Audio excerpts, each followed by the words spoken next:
Pushkin.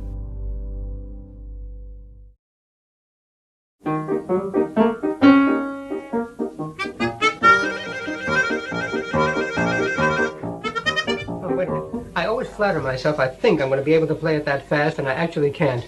So take it from your introduction again after the three chords, a little slower.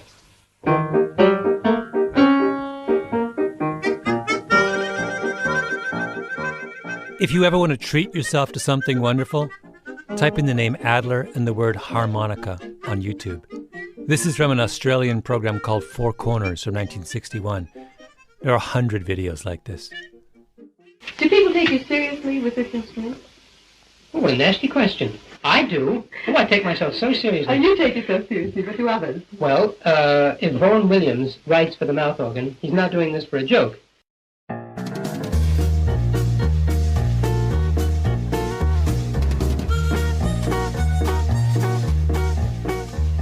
My name is Malcolm Gladwell. You're listening to Revisionist History, my podcast about things overlooked and misunderstood. This is the first of 2 episodes about memory, about the myths we hold about it and the games our memories play. This one is about an argument between 2 old friends over what supposedly happened or did not happen during a raid on a house supposedly full of Nazis in July 1945. Or maybe April of 1946. I have no idea. This is an interview with Larry Adler by Dorothy Horowitz on February the 5th, 1986. And Larry Adler is the virtuoso hand organ player. Is that correct title? Did you say hand organ? Mouth organ. Because the hand organ is what you grind from monkeys. Right you are. Money. By the time Larry Adler sat down to tell his life story to a historian with the American Jewish Committee, his reputation was well known. Perfectly all right with me. Oh, no. Mouth organ player, or harmonica player, as it is also known. I use the word mouth organ, but the people who manufacture it call it a harmonica. And I might add a raconteur par excellence, and we hope you're going to indulge in a lot of that because we're going to want to know all about you. Of course, you know that raconteur is a very polite word for liar. Raconteur is a very polite word for liar. That could easily be on Larry Adler's tombstone.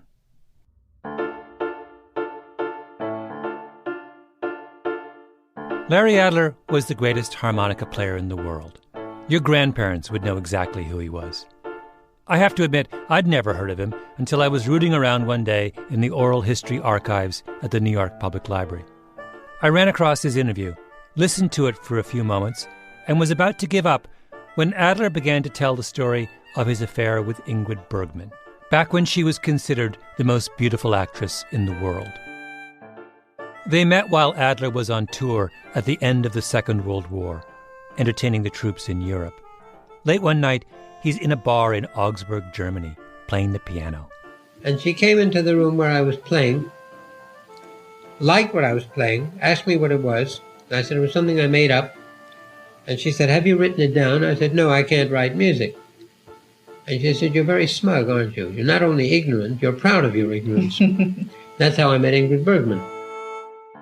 Adler tells his interviewer that he'd just recently read a biography of Bergman in which Bergman's husband claimed that he, Larry Adler, had come to him and confessed their affair. I know I wouldn't have done such a thing because I wouldn't have done that to Ingrid. I wouldn't have named what was happening to her husband. However, it is in the book, and I can't deny that he said that to the author of the book. But as I say, I can't see me doing it. It is against my nature and my principles. Just to be clear, Larry Adler was having an affair with one of the most famous actresses in the world. And the actress's husband says Adler confessed it to him. You would think that would be a memorable event.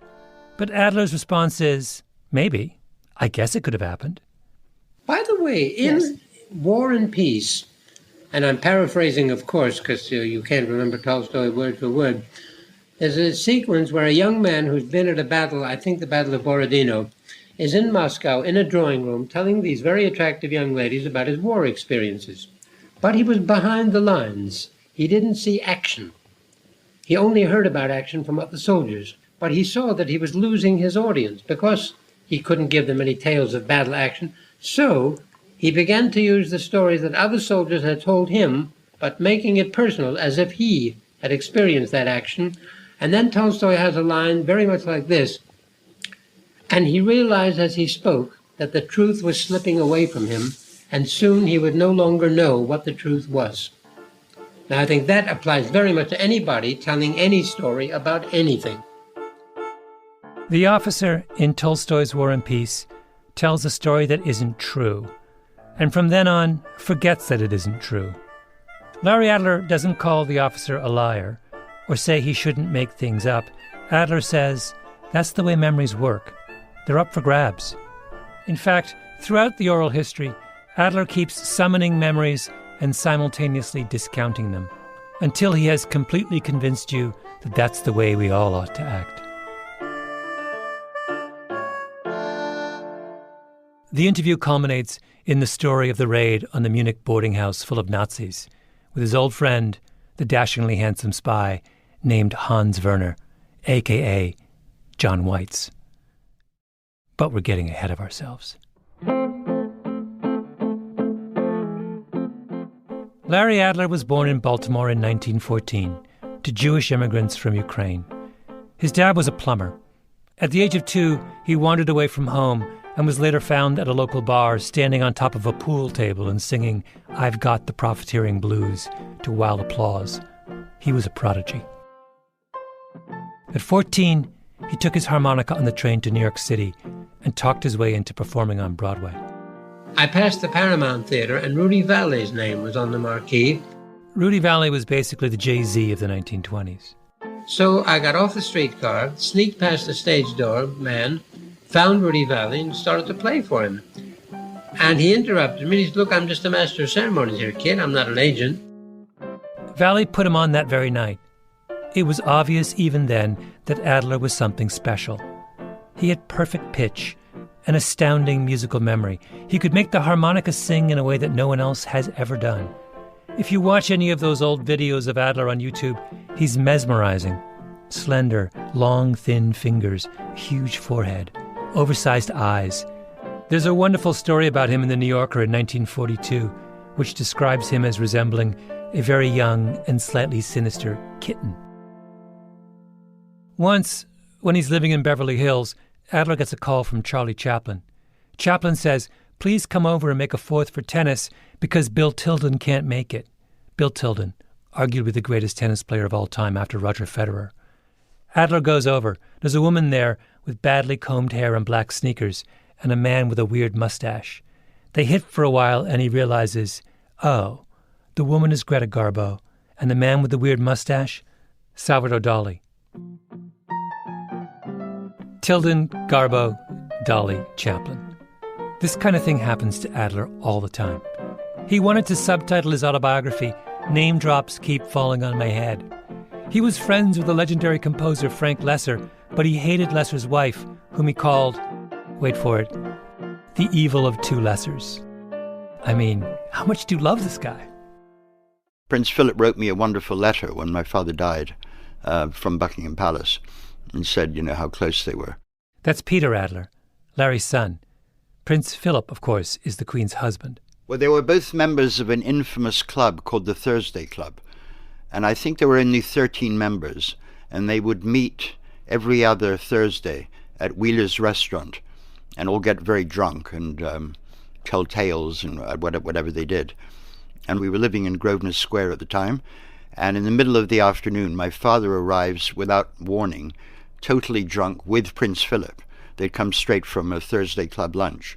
And the fact that my father had never given my mother any warning, he was arriving with the Duke of Edinburgh. I don't think she forgave him. But the greatest Larry Adler story comes earlier. Adler is in Germany, entertaining the American troops. He's touring with Jack Benny, one of the most famous entertainers of the day, and Ingrid Bergman, who he's just met at the piano bar in Augsburg and is possibly already sleeping with. And The story is, Jack Benny, Ingrid Bergman, and I were in Munich, July 1945, and we met this young man, John Weitz, who was the commander of an OSS unit. John Weitz, the second old friend in this story. From the 1960s to the 1980s, John Weitz was a successful high-end men's fashion designer. He made the kind of clothes you would put in an overnight bag before jumping on the Concorde to make a lunch date at the Savoy in London. In shirts, Weitz favored what was known as the European cut, which, as a fashion critic once wrote, disqualified anyone without a perfectly flat stomach. Weitz was 6'2", insanely handsome, raced sports cars at Le Mans and Sebring, wrote best-selling thrillers and scholarly biographies, educated in exclusive English boarding schools, aristocratic bearing, married to a stunning actress, Susan Kohner. He was basically James Bond. What was the world that your father and mother inhabited in sort of 60s and 70s New York? It was a pretty, kind of beautiful people set. That's John Weitz's son, Chris. He and his brother Paul are both filmmakers in Los Angeles. There's a book called The Beautiful People in which my parents are featured along with the rest of their bunch. You've probably seen some of the Weitz brothers' films. About a Boy, The Exquisite In Good Company, American Pie. If you're wondering, their father was a big fan of American Pie. But our dad really loved it. He loved it. He defended it. He defended it against all comers. So I remember him saying that he was in a coffee shop and some old guy said to him, well, sarcastically, I bet you're really proud of your kids for making this horrible film. And he said, I don't know where he came up with this, but he said, haven't you ever masturbated in your life? John Weitz was German, born in Berlin in 1923 as Hans Werner Weitz. He was also Jewish, and of that class of wealthy, assimilated German Jews for whom those two identities were not a contradiction. His father, Robert, had fought for Germany in the First World War and won an Iron Cross. Vacations in the north of Germany and kind of a beautiful life. Then Hitler took power. Weitz's family fled in 1938. Then on to Shanghai, where he waited for his American visa and played rugby on the side. And finally, to America in 1941. John Weitz joins the U.S. Army and gets recruited by the legendary wartime spy master Wild Bill Donovan into the OSS, the forerunner of today's CIA. Then he's sent back into occupied Europe as an undercover spy because, of course, he doesn't have to pretend to be German. He's actually German. He's dropped into France, makes contact with the resistance. He's part of the group that liberated one of the most infamous concentration camps, Dachau.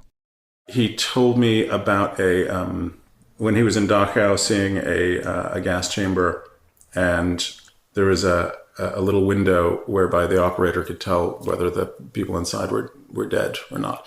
And next to it was a picture of his little child. He described it as being the way that a taxi driver would have a picture of his family and children like taped to the dashboard. But that really stuck with him. After the war, Dachau was turned into a holding pen for prisoners of war. Weitz was sent into the camp to spy on the captured German soldiers, to impersonate a German POW. Some German soldiers, after the war ended, would burn off their SS tattoos with the end of a cigarette. Weitz got a tattoo and then burned himself as well to make the impersonation real. Now you'd say he had PTSD, actually. But nobody talked about it in that way. So he was, a drinker, not a sloppy one, but someone who sort of regularly, until he suddenly cut it off like cold turkey at some point in our childhood. He didn't sleep well. He woke up very early in the morning. He had incredibly regular habits born of the army, of kind of keeping things in order. He was, if he was crossed by a stranger, if someone was rude to him or impolite, he would be very scary and dangerous. He definitely seemed, from the war, someone who had no physical fear of other people. And that was really scary as a child to watch. Weitz told his sons that he didn't know whether he could ever be a good father. The war had changed him too much. Chris and I used to talk about our childhood as growing up in behind the Iron Curtain. Like you had to have sort of surreptitious modes of self-expression, and humor was a big aspect of that. Well, the fact that we ended up working together is partly because we sort of developed this shared sense of humor, and it was kind of like a samizdat method of maintaining our autonomy with a very sort of domineering dad who was always ready for things to lapse into complete catastrophe. Yeah. A dad who was always ready for things to lapse into catastrophe. Back to Munich. The war has just ended. Weitz is now running an undercover operation against a German guerrilla group called Werewolf. It's made up of ex-Nazi soldiers who are causing trouble across liberated Europe. A werewolf cell had holed up in a Munich rooming house, not far from the Deutsche Theater. John Weitz has infiltrated the group under the name Hans Werner. Then word comes in from the Allied brass: round up the werewolf members. And just as the order is issued, Weitz runs into Larry Adler, Ingrid Bergman, and Jack Benny. And he said that they had found a house where they knew there were 8 German soldiers. Now, the war was over. Therefore, these soldiers had neither surrendered nor been captured. John and his OSS unit were going to raid them. And would Jack, Ingrid, and I like to come along? Well, Jack and Ingrid refused. They were terrified of the idea. I loved it. Now, let's just pause here while I point out the obvious.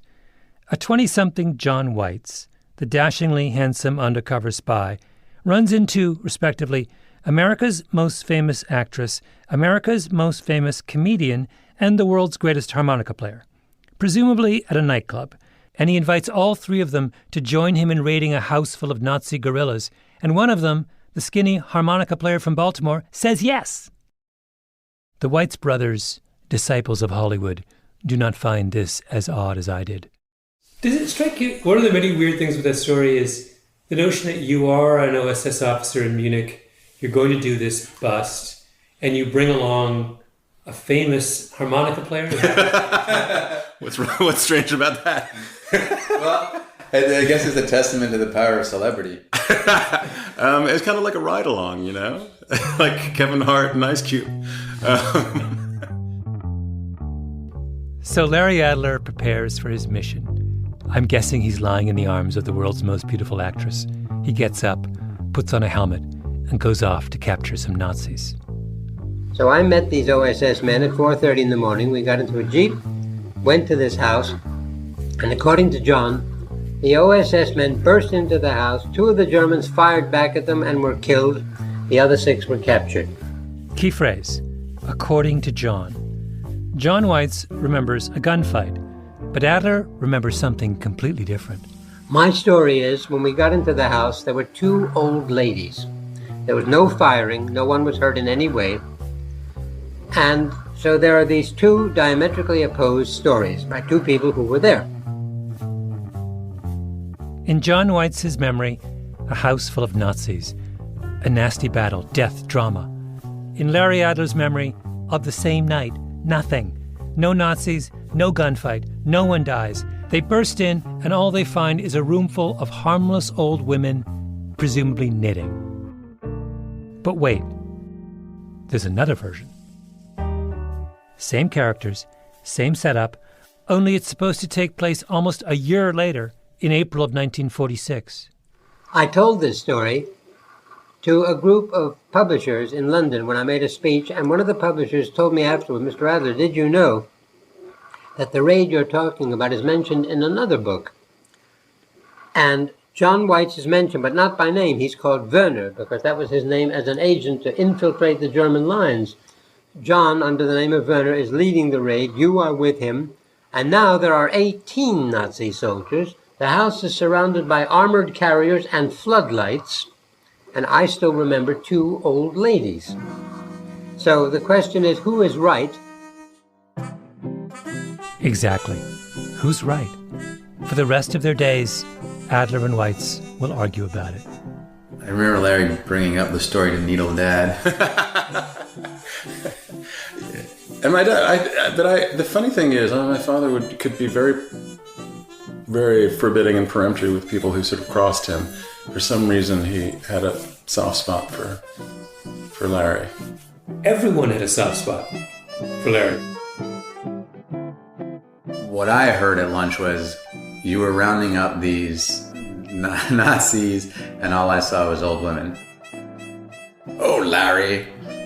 Yeah, it was something. Shut up and have another champagne.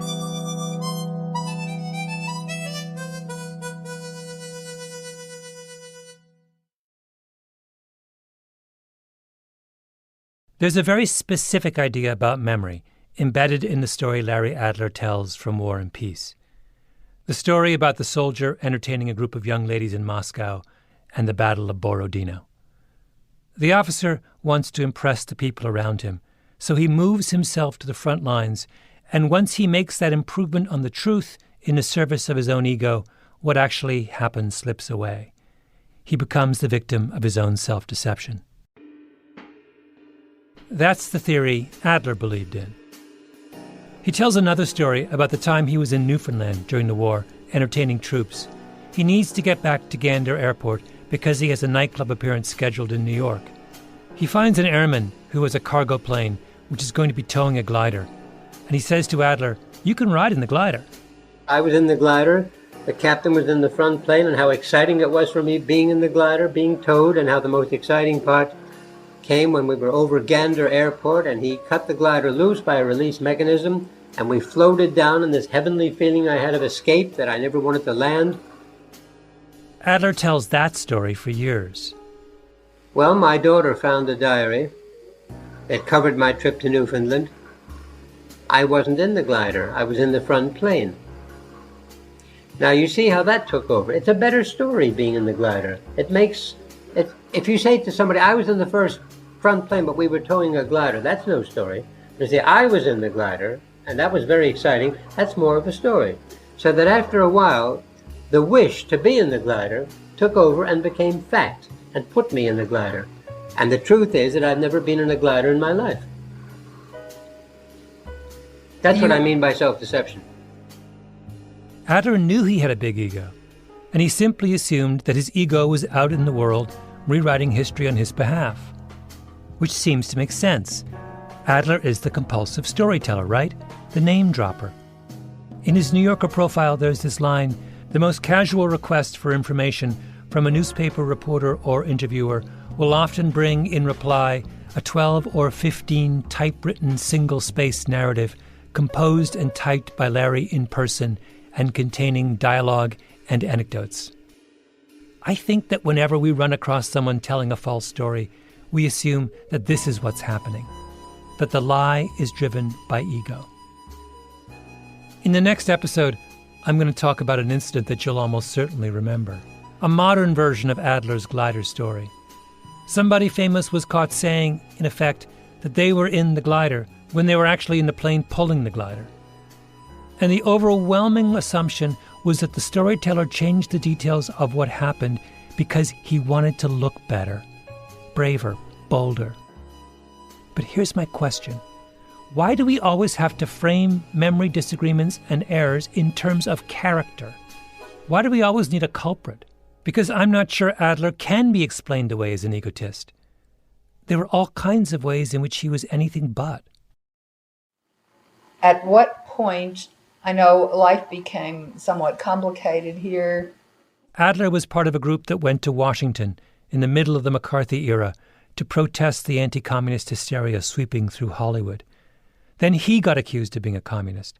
He went bankrupt fighting McCarthyism. At the height of his career, he was blacklisted, lost everything. Then Roy Cohn, who was McCarthy's advisor, offered me a deal. He had arranged that I would give testimony secretly before the McCarthy Internal Security Committee. And he said, what we're going to do is, I've prepared a list of names for you. All of these people have been named by others.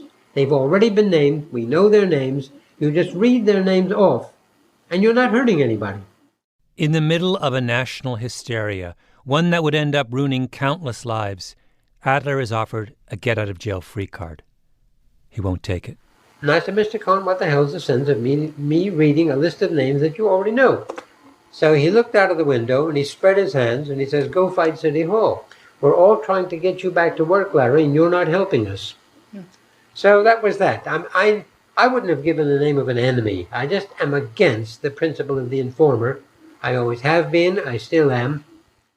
Adler ended up moving his whole family to London. He gave up their house in Beverly Hills, the beach house in Malibu, the tennis matches with the stars, started over. Chris Weitz says his father liked Adler not just because of his musical genius or his hilarious stories, but because he had, and I'm quoting, a major set of balls. Here's Peter Adler again.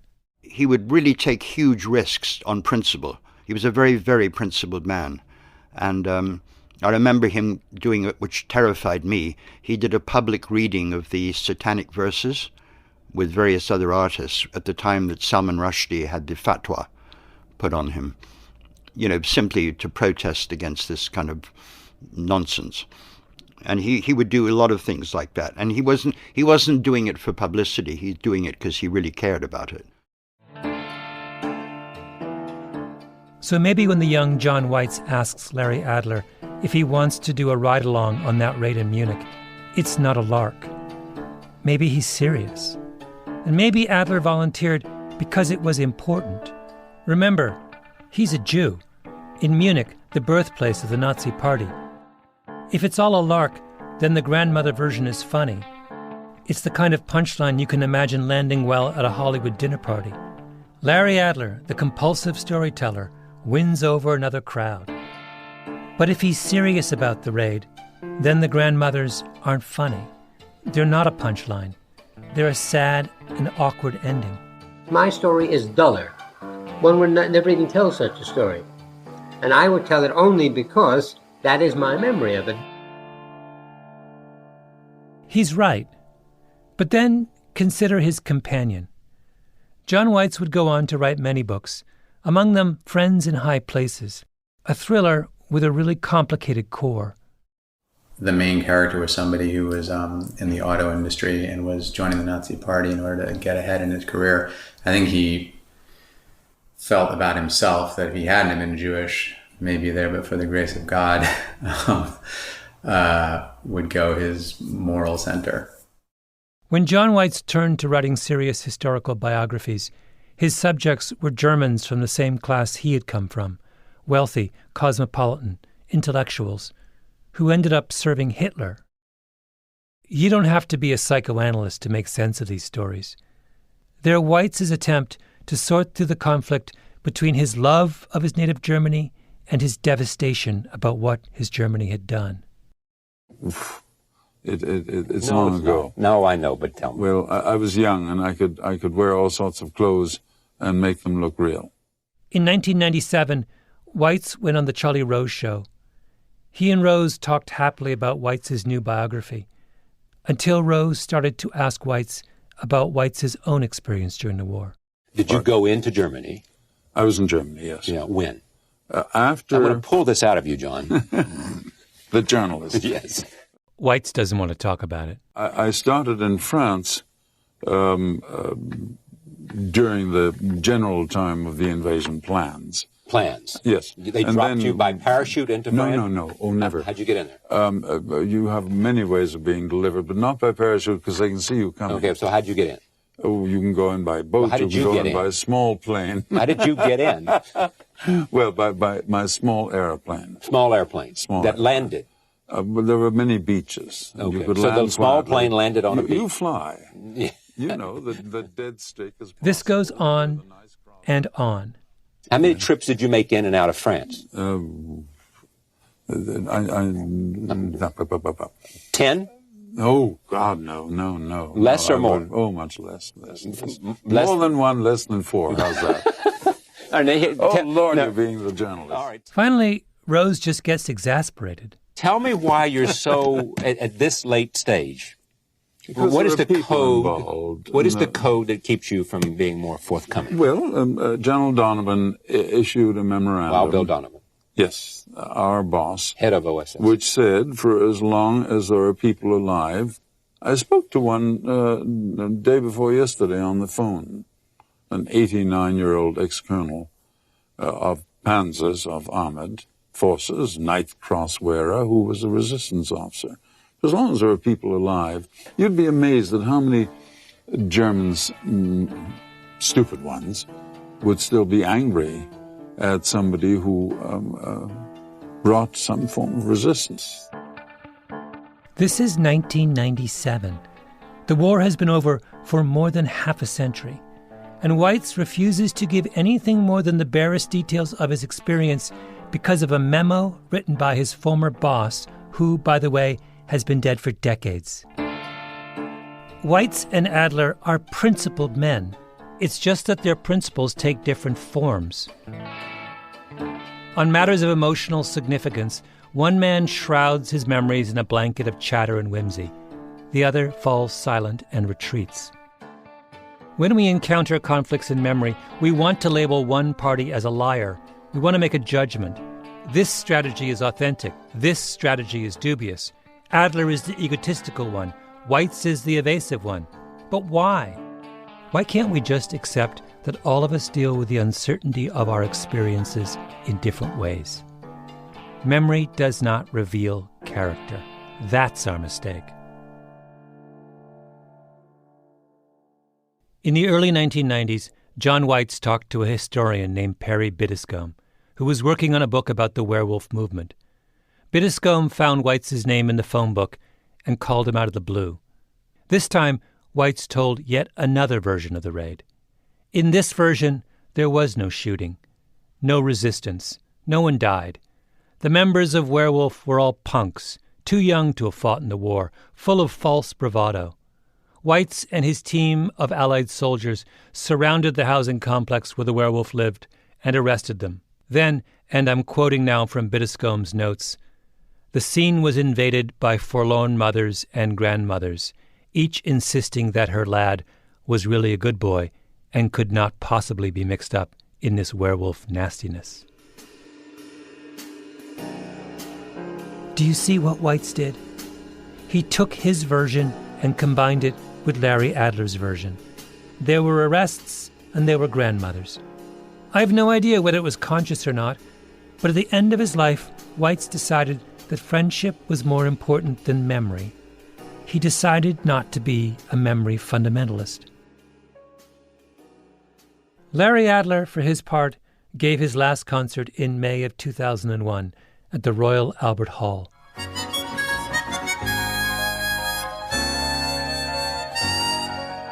It was Prince Philip's 80th birthday celebration, and the Duke wanted his old friend to play for him.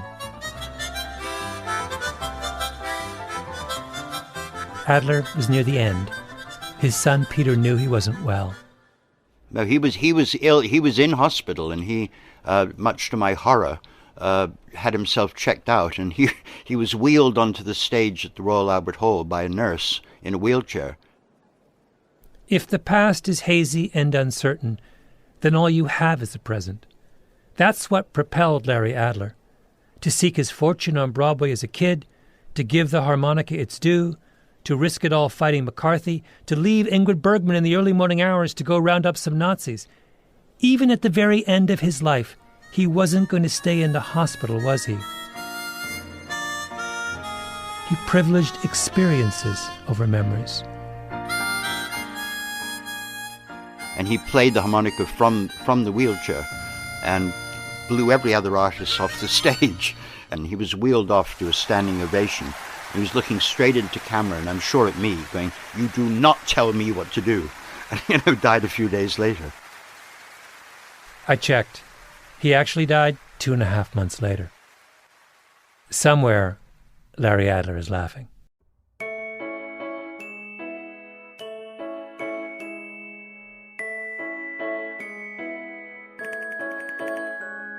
Revisionist History is a Panoply production.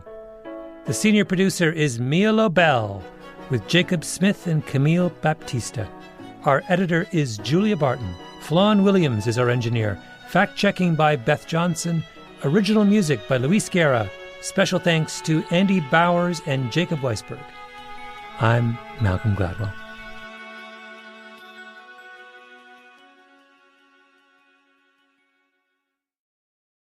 I tell a story about getting to Israel just after the Six-Day War.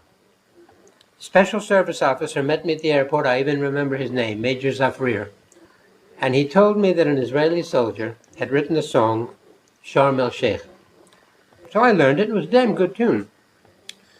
I played it first at El Arish in the Sinai, and there were about 200 tanks, about 2,000 soldiers. General Rabin, who was then chief of staff, he was there. I played, and the audience went mad. The applause went on and on. I played it again. They made me play it 6 times. And I then said, my friends, I haven't got the vocabulary to describe the emotional experience of this moment. I'll never forget it. But there are other artists who've come down to the Sinai. They're waiting to entertain you. I don't want to hold up the show. Please, don't ask me to play Sharm el-Sheikh again. And an Israeli soldier calls out, you'll play it till you get it right. Now, isn't that a great story? That's a but of course it's wonderful not story. true. It's an opera story. It's the tenor singing Pagliacci. Yes. Now, all the details that I told you, Major Zafrir, the Sharm el-Sheikh, playing it at El Arish, that's all true. But believe me, I only played it once. However, twisting that opera story around makes it a much better story. I agree.